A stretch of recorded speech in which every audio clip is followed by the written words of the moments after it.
ఒక్కొక్క ఏది చంద్రబాబు గారు ఇప్పుడు చాలా క్లియర్గా తీసుకొస్తున్నటువంటిది ఏది తాజాగా ఎమ్మెల్సీల విషయంలో సీరియస్గా ఆయనే రివ్యూ చేయడానికి ప్రధానమైనటువంటి కారణం ఏంటి అంటే, ఏదైనా సరే చిన్న చేపను వదిలేరు, చిన్న పావునైనా పెద్ద కర్రతో కొట్టే రకం, అందుకని ఆ రూట్లు తీసుకొస్తారు.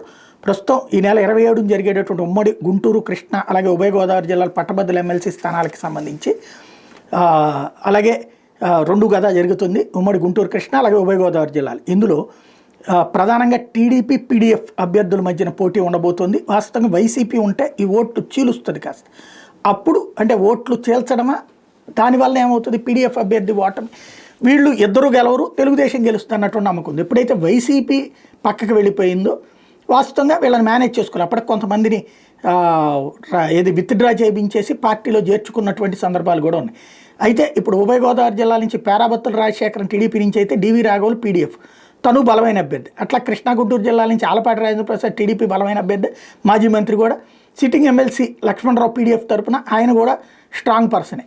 ఇప్పుడు వాళ్ళని పోటీలో నువ్వా నేనా అన్నటువంటి పోటీ ఉండేటప్పటికీ అసలు సమస్య ఎదురవుతుంది కాబట్టి సీరియస్గా ఎఫర్ట్ పెట్టమంటున్నారు. తద్వారా విజయం ఖచ్చితంగా చేసుకురావాలి అన్నటువంటి ఉద్దేశంతో, అంటే తన ఇంటెన్షన్ క్లియర్గా నాయకులకి చెప్పేశారు. ఇక ఇప్పుడు ప్రతి నాయకుడు, కార్యకర్త కష్టపడి గెలిపించే ప్రయత్నంలో ఉంటారు.